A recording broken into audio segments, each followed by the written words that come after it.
No, it's just been a blessing, honestly, because honestly in high school I didn't even know if I was going to play football in college or not until like junior year, and then got a first offer, and then things started rolling, and then I just thought, wow, holy crap, now there's a chance I'm going to be out there. And then kind of my redshirt freshman spring, I kind of just got an opportunity and just ran with it, and just never looked back. I can't ask for anything better than what happened. I mean, you dream of this stuff, and it's been unreal so far. You go home, do you get some? I mean, I know you played with some talented high school teammates like Julian Fleming and stuff like that, but still to be on the stage, you got kind of that feel good when you get home somewhere with your friends and family. Yeah, it's always good to see family. I mean, everyone from my hometown, even like people around the area. It's not even just my hometown. Everyone's really supportive. They'll say what's up, and they're always rooting for the green and white when I'm out there, and it's just nice to know that I got a family and then friends from back home. They're always watching every Saturday, Friday, whatever day we play on. But there's always people, and then there's a lot of people that even travel. So it's cool to see like the people that support you even though you're 8 hours away, or like the support that follows you even though you're not home necessarily. Do you consider yourself to be old school? Yeah, I would say so. Very much so. Why do you say that? I don't know. Just not very, I would say, outgoing. I don't think of myself as very flashy.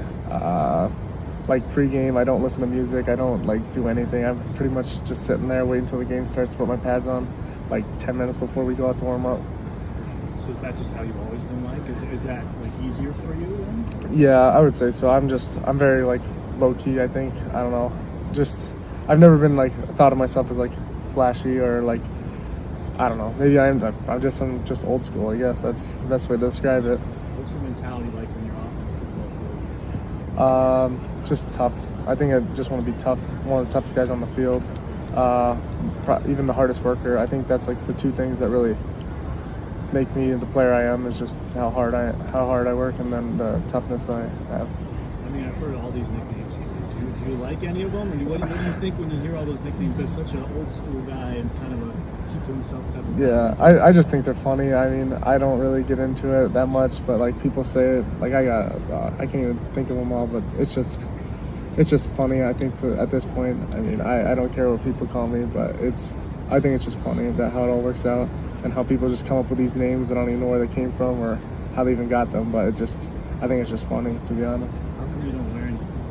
The gloves I don't wear because when I was younger, my dad, he didn't let me wear gloves like growing up, so that's kind of been like instilled in my head since like the little leagues, like 8 years old and all the way up through. So I've never worn gloves, and just how it's been.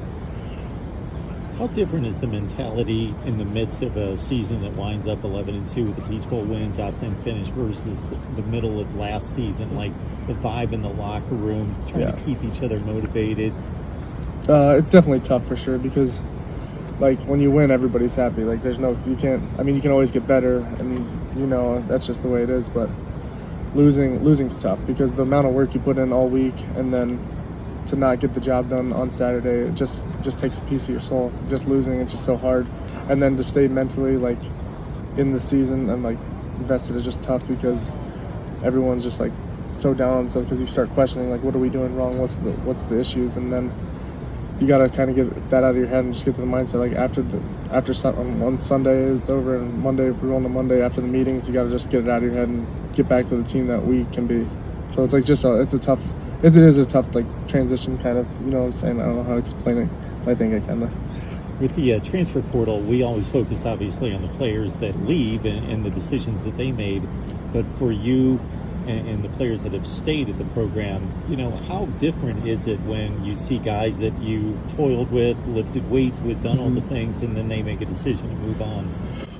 It depends. It can be hard, especially if like you're close with somebody that decides to leave. It's tough, because then it's like your friend or someone you've been to college for a couple of years, and then you lose them. So guys like you live with and stuff like that, you lose them, and then you go from sweating with them every single day to not seeing them at all. So I mean, that's tough, and I think that's a tough part of college football nowadays. But I think that like seeing you guys, I mean, you're always happy for them, and you always want them to make the best decision for themselves. So I think that's the biggest thing that people really got to understand, and why people are doing what they're doing and things of that nature.